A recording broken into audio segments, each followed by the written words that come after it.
এবার শুভেন্দু অধিকারীর বক্তব্য আপনাদের শোনাবো, কি বলছেন। প্রধানমন্ত্রীর বার্তা প্রধানমন্ত্রী দেবেন। প্রধানমন্ত্রী ভাষণের আগে আমি বলবো না কিছু। এই যে মতুয়া গড়ে যে আসছেন, মতুয়াদের লক্ষাধিক যে ভোটারদের নাম প্রথম যে খসড়া তালিকায় বাদ গেছে, সেই নিয়ে শাসক দলের তরফ থেকে সুর চড়ানো হচ্ছে। আজকে নরেন্দ্র মোদী কি বার্তা দেবেন বলে মনে করছেন? শাসক দল মানে মুসলিম লীগ, ওদেরকে কেউ বিশ্বাস করে না। আর মতুয়া ধর্ম ঠাকুর হরিচাঁদ ঠাকুর গুরুচাঁদ ঠাকুর তৈরি করেছিলেন ধর্ম পরিবর্তন রুখতে, ইসলামীকরণ রুখতে। বাংলাদেশ থেকে এক পোশাকে এরা এসেছে ধর্ম রক্ষা করার জন্য। এরা মোদিজির সঙ্গে আছে। 1.5 বছর আগে লোকসভা ভোটে প্রমাণ হয়েছে বনগাঁ রানাঘাটে। অতএব এটা নতুন করে কিছু বলে লাভ নেই। বারবার বলা হচ্ছে যে প্রচুর মানুষের নাম বাদ যাবে, প্রচুর মানুষের নাম বাদ যাবে, কোনো হিন্দুর নাম বাদ যাবে, কোনো হিন্দুর নাম বাদ যাবে, কিছু লাভ হবে না, কিছু লাভ হবে।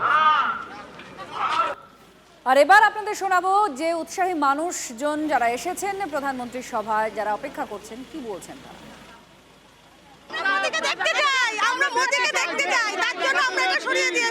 আমরা নরেন্দ্র মোদীকে ভালোবাসি, তার জন্য এসেছি। আমরা দিদিকে ভালোবাসি না। আই ডোন্ট লাইক আ দিদি। ব্যারিকেড আমরা পার করবো না, এখানে দাঁড়িয়ে খালি দেখে বাস চলে যাবো। মাঠ অব্দি আমরা পৌঁছাতে পারবো না। না, ব্যানার পেছন দিকে আসছে আওয়াজ। প্রশাসনের কাছে আমাদের আবেদন ছিল, প্রশাসন এটা সরিয়ে দিয়েছে।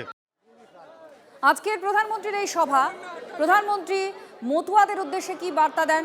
যখন এই রকম একটা জল্পনা প্রবল হচ্ছে, তখন উন্নয়নের কথাও বারবার উঠে আসছে। একাধিক প্রকল্প আছে, সূচনা করবেন প্রকল্পের। সেই জায়গায় দাঁড়িয়ে বিজেপির তরফ থেকে আজকের এই সভা থেকে কি বলা হতে পারে বা কি কি হবে, এই নিয়ে কি বলা হচ্ছে শুনুন।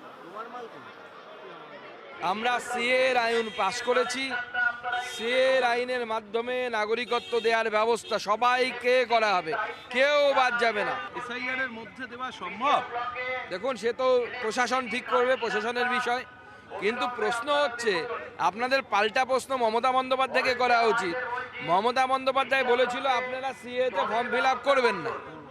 তো তখন তার কথা বিশ্বাস করে যারা করেননি সঠিক সময়ে, কারণ নাগরিকত্ব তো হঠাৎ করে দিয়ে যাওয়া যায় না, অনেক কিছু তথ্য সমস্ত কিছু যাচাই করে তবে দিতে হয়, এটাই নিয়ম নাগরিকত্ব দেবার। সেই জন্য এসআইআর এ তাদের যদি নাম না থাকে, তার দায় মমতা বন্দ্যোপাধ্যায়কে নিতে হবে। মমতা বন্দ্যোপাধ্যায় সেই দায়ের হাত থেকে বাঁচতে পারবেন না। সিএতে নাম না লেখানোর জন্য যাদের নাম এসআইআর এর মধ্য দিয়ে ভোটার লিস্টে বাদ যাবে, তাদেরকে সেই জন্য আমি বলবো, আপনারা সবাই যোগাযোগ করুন। আপনাদেরকে নিয়ে আমরা মমতা বন্দ্যোপাধ্যায়ের বাড়ি যাব আর জিজ্ঞেস করবো যে আপনি কেন মিথ্যে কথা বলেছিলেন। বাংলার মানুষ ঠিক করে নিয়েছে 26 সালে মোদিজির সরকার তৈরি হবে, মোদিজির গ্যারান্টিওয়ালা সরকার তৈরি হবে। আমরা যা বলবো সেটা করব।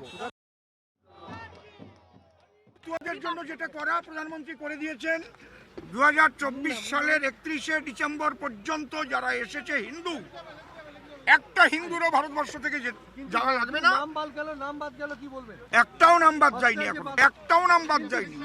খসড়ায় সবার নাম আছে, একটাও নাম বাদ যায়নি। এই বিভ্রান্তি সৃষ্টি করা হচ্ছে। সকলেই চায়, তারা ভারতবর্ষের পাকাপাকিভাবে নাগরিকত্ব চায় এবং তার সঙ্গে সঙ্গে এই 26-এই ভোটাধিকার চায়। কারণ এখানে তারা অত্যাচারিত, তৃণমূলের পুলিশ তাদের ওপর তোলাবাজি করে এবং তৃণমূলের নেতারা তার ভাগ পায়। তাই তারা চাইছে ছেলেটাকে সুনিশ্চিতভাবে শিক্ষিত করে যাতে এখানে চাকরি পাক। বেকার যারা আছে, মেধার ভিত্তিতে চাকরি হয় না, দুর্নীতিতে টাকা দিয়ে এখানে চাকরি বিক্রি হয়। তাই মুক্তি চাইছে তৃণমূলের শাসন থেকে। মোদিজি সবই জানেন, কিন্তু জনতার ওপর তিনি নির্ভর করেন, গণতন্ত্রের ওপর নির্ভর করেন। মানুষ এবার ভোট দিতে পারবে, তার মহল তৈরি হচ্ছে এবং প্রশাসনিকভাবেও সঠিক পদক্ষেপ নির্বাচন কমিশন নেবে, তার লক্ষণ আমরা দেখতে পাচ্ছি। সমস্ত সমাধান হবে। তারা নাগরিকত্বে যারা নাকি সমস্যা হয়েছে সিএটা করে নাগরিকত্ব তারা পাবে যারাই অ্যাপ্লাই করবে, এবং সেই সাথে সাথে এসআইআর এর যে সমস্যা হচ্ছে সেটা সমাধানও কিন্তু মোদিজির কাছ থেকে সেই আশা আকাঙ্ক্ষা আমরা রাখি।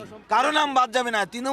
তৃণমূল মমতা ব্যানার্জি এদেরকে বিভ্রান্ত করেছে। এটা যারা নাকি এখানে অনুপ্রবেশকারী, সেই অনুপ্রবেশকারীদের ভোট নিয়ে উনি সত্তায় থাকতে চাইছে। যারা দেশ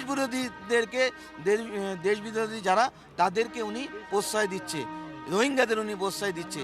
সেটা আর হবে না। এবার তাদের সমাধান কিন্তু ভারতীয় জনতা পার্টি কিন্তু করবে। আর বঙ্গ সফরের আগে প্রধানমন্ত্রী একটি পোস্ট করেছেন এক্স হ্যান্ডেলে। তিনি বলছেন যে অধীর আগ্রহে অপেক্ষা করছেন, আর তার সঙ্গে সঙ্গে লিখছেন রানাঘাটের জনসভা থেকে প্রায় ৩,২০০ কোটি টাকার উন্নয়নমূলক প্রকল্পের উদ্বোধন করবেন। কলকাতা আর শিলিগুড়ির মধ্যে যোগাযোগ ব্যবস্থা আরও উন্নত হবে। অনুষ্ঠানে তার সঙ্গে থাকছেন কেন্দ্রীয় সড়ক ও পরিবহন মন্ত্রী নীতিন গডকরি।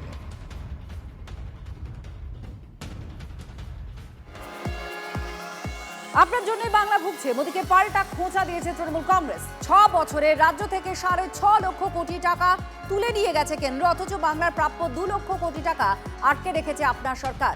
বাংলা সংস্কৃতি মনীষীদের পদে পদে অপমান করছেন। বাংলার মানুষকে বাংলাদেশি তকমা দিয়ে আটক করে অত্যাচার করা হচ্ছে। অর্থ, পেশি শক্তি, এজেন্সি দিয়ে বাংলার ভাবমূর্তি নষ্ট করছেন। সোশ্যাল মিডিয়ায় এই পোস্ট তৃণমূল কংগ্রেসের।